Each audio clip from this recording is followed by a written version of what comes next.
திருமுல்லை வாயில் இறை சிவனார் திருவைந்தெழுத்தின் உட்பொருளதனை உமையவள் கோதைக்கு உபதேசம் உரைத்தருள் முல்லைவன சிவநாதர் திருவருள் மணமே கமழ் சைவ திருஞான சம்பந்தர் திருமுறையாலே மனம் மிக ஒன்றி தினம் தினமும்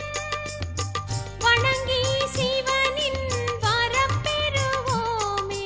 சிவாய நம ஓம் சிவாய நம ஓம் நம சிவாய சிவ சிவாய நம ஓம் சிவாய நம ஓம் சிவாய நம ஓம் நம சிவாய சிவ சிவாய நம